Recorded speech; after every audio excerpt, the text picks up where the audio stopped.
Whose Children? Episode title, Whose Children?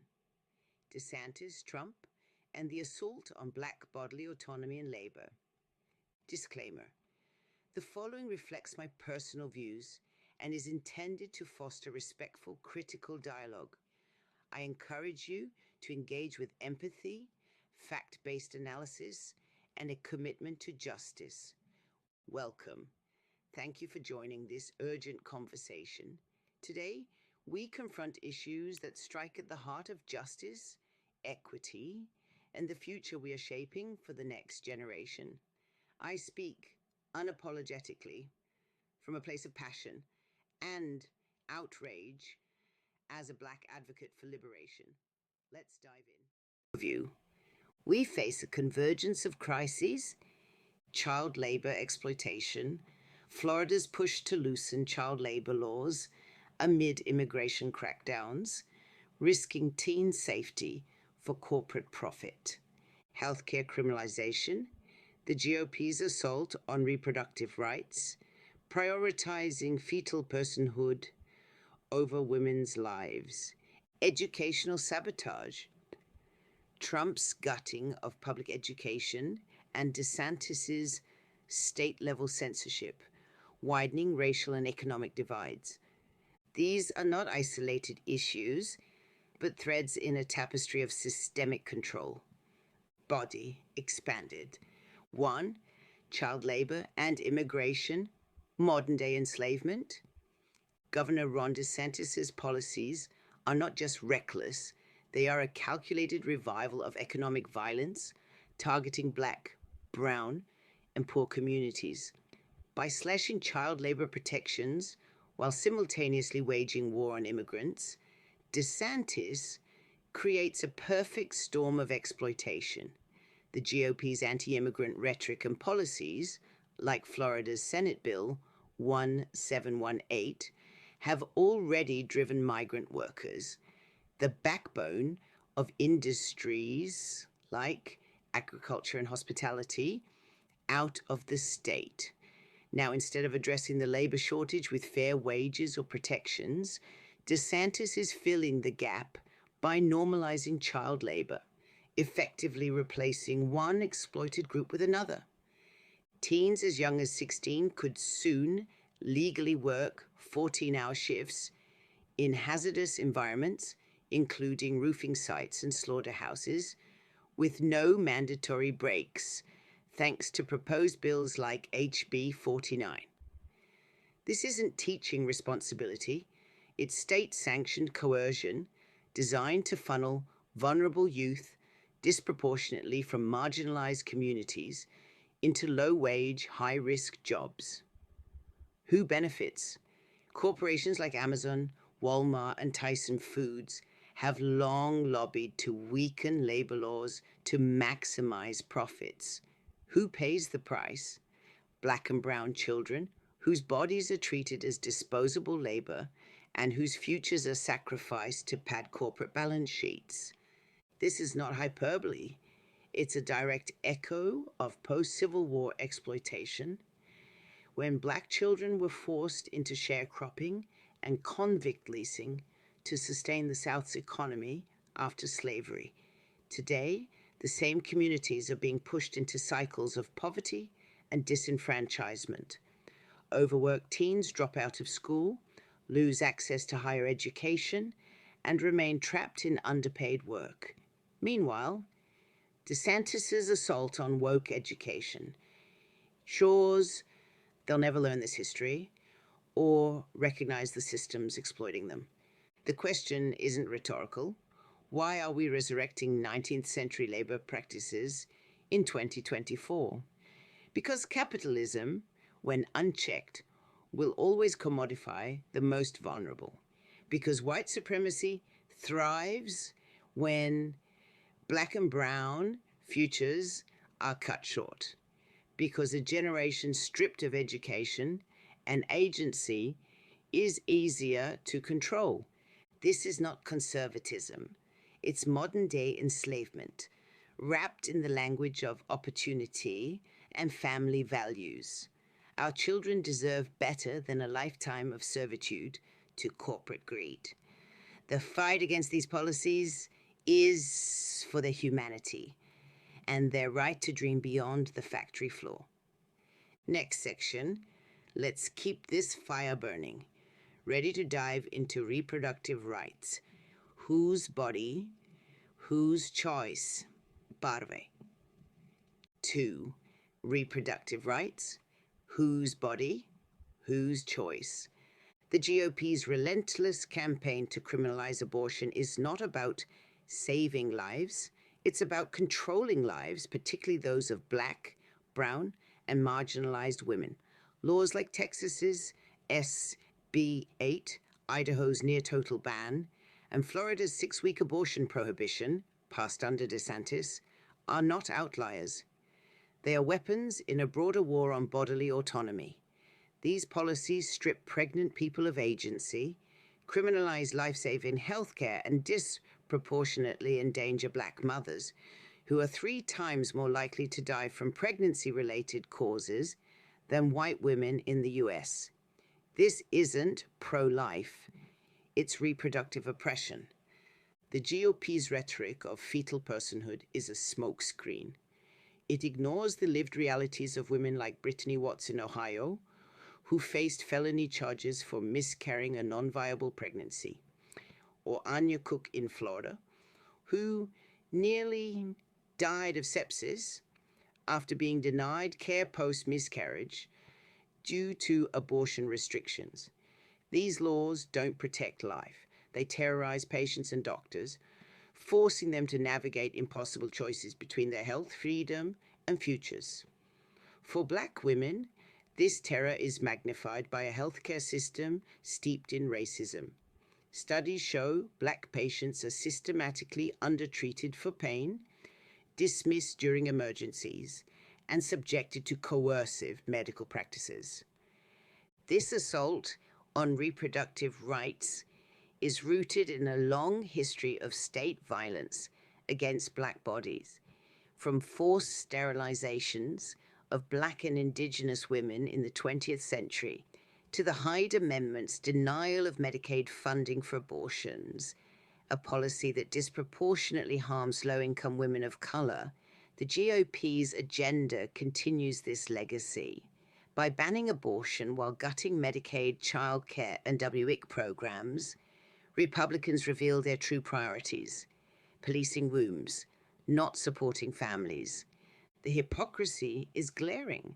The same lawmakers who claim to protect the unborn consistently oppose policies that would save children's lives, expanded health care, gun control, and living wages.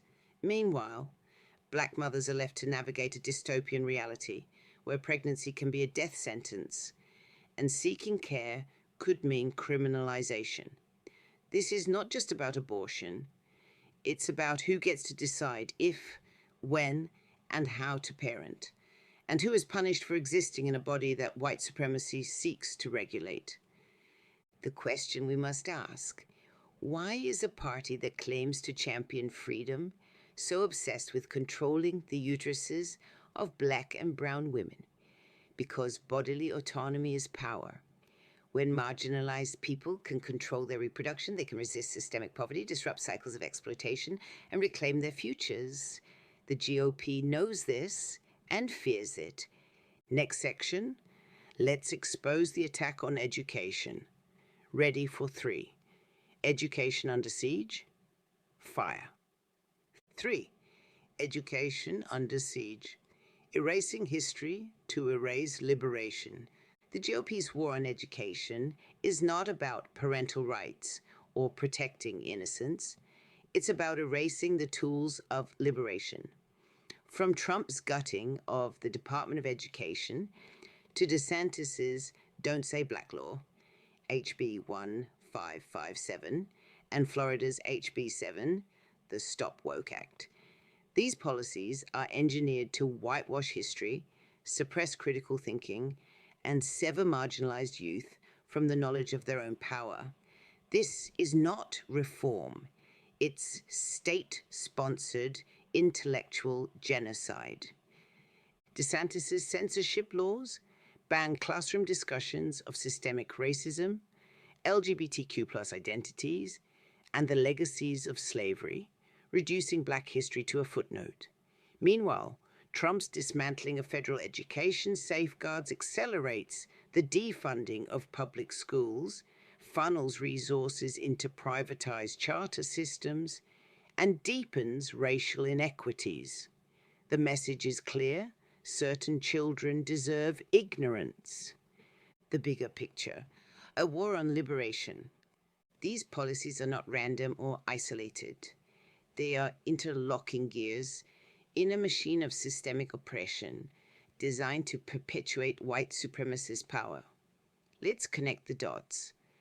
Uneducated youth, stripped of critical thinking skills, cannot recognize or resist systemic injustice. Overworked teens, trapped in 14-hour shifts, become exhausted adults with no time or energy to organize. Bodies policed by abortion bans are forced into parenthood without resources, anchoring families to cycles of poverty. This is not incompetence. It is a blueprint. From slavery to Jim Crow, the ruling class has always relied on three tools to maintain dominance: labor exploitation, reproductive control, and intellectual suppression. Today's GOP simply updating the playbook. By denying marginalized communities education, bodily autonomy, and fair wages, they ensure a permanent underclass, one too disempowered and disillusioned to dismantle the systems that cage them. Consider the parallels.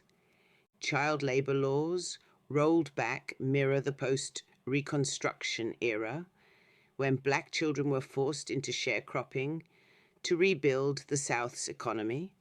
Abortion bans echo forced breeding under slavery, where Black women's wombs were commodified to produce more workers.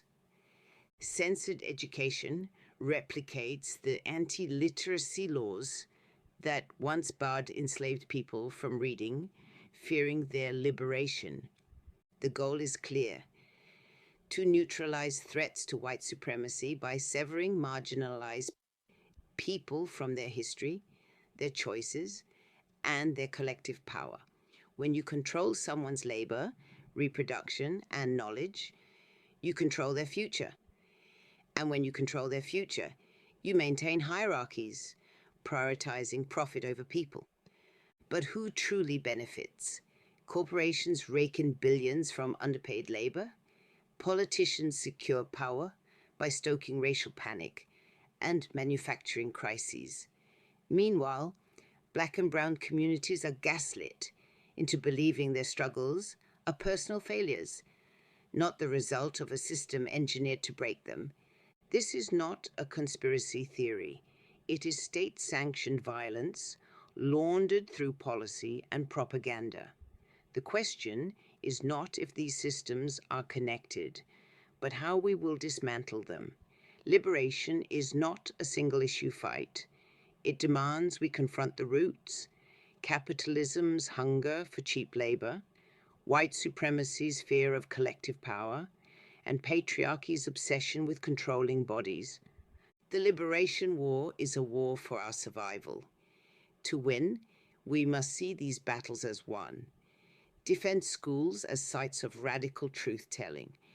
Organize workplaces to crush exploitation, and fight for reproductive justice as a cornerstone of collective freedom. Our ancestors resisted with less. What will we do? Final call to action: the time for siloed activism is over. Join movements that connect these struggles, from labor unions to reproductive justice coalitions. Educate, agitate, and build power where you are. The machine of oppression is strong, but our solidarity is stronger. Parve. 1. Vote locally and nationally. Crush complicity at the ballot box. Register, mobilize, and vote like liberation depends on it, because it does. target elections for school boards, state legislatures, and Congress, research candidates' stances on child labor, reproductive rights, and education justice. Example, flood primaries to oust GOP extremists like DeSantis, allies pushing HB 49, child labor, and HB 7, censorship. Toolkit, usevote.org. To check registration, ballot ready to vet candidates. Demand town halls with lawmakers, grill them publicly. Why are you prioritizing corporate profits over children's futures? 2. Amplify voices. Lift the mic for grassroots revolution. Donate, volunteer, and signal boost Black-led orgs fighting at the intersections.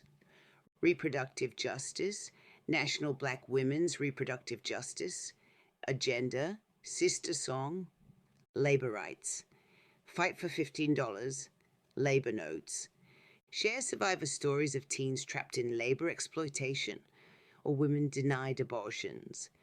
Use hashtags like Stop Child Labor, Abortion is Healthcare, pressure media to stop sanitizing GOP policies, call out headlines that frame child labor as youth opportunity or abortion bans as pro-life. 3. Educate and mobilize, build power through radical truth-telling. Host community teach-ins on the links between child labor plus school defunding, prison pipeline, abortion bans plus welfare cuts, forced poverty, book bans plus voter suppression, erasure of resistance. Curriculum resources. Use the Zinn Education, Project for Uncensored History, and the Reproductive Rights Toolkit for advocacy training. Partner with unions, churches, and student groups to turn education into action, e.g., walkouts against child labor laws. 4. Disrupt complacency. Hit corporations where it hurts. Expose and boycott companies exploiting child labor. Target, Tyson Foods, poultry plants, Walmart, supply chains, and franchises lobbying for weaker labor laws. Tactics, social media blasts, protests at shareholder meetings, petitions demanding ethical sourcing, demand that pension funds and universities divest from corporations tied to labor abuses, support union drives in industries reliant on teen labor, retail, hospitality, strike with them. Why this matters. These policies are designed to exhaust and silence us. But solidarity is our weapon. When we vote, amplify, educate, and disrupt together, we don't just resist, we rebuild. We dismantle the machine by choking its profits, flooding its halls with our voices, and reclaiming our children's right to dream. The time to fight is now, not later, not someday. Our ancestors are watching. Let's make them proud. Recap. What we are witnessing is not a series of random political missteps. It is a calculated siege on liberation, designed to cement the power of those who profit from Black and marginalized suffering. Let's be clear. Bodily autonomy under fire. From Florida's 6-week abortion ban to the criminalization of miscarriage care, the GOP has declared war on the right to govern our own bodies. Black women, already facing lethal maternal mortality rates, are forced to navigate a healthcare system that devalues their lives while laws punish their choices. This is reproductive oppression, not protection. Education as a battlefield, DeSantis's Don't Say Black law, House Bill 1557, and the whitewashing of AP African American Studies are not about protecting children. They are about erasing histories of resistance. When schools ban discussions of slavery, redlining, or systemic racism, they sever marginalized youth from the knowledge of their own power. Ignorance is the soil where oppression grows. Labor rights rolled back, bills like HB 49 in Florida, which allows 16-year-olds to work overnight shifts in dangerous industries, are modern-day chain gangs for Black and brown youth. These policies don't solve labor shortages. They exploit desperation, ensuring corporations profit while children forfeit their futures. This is a blueprint of oppression.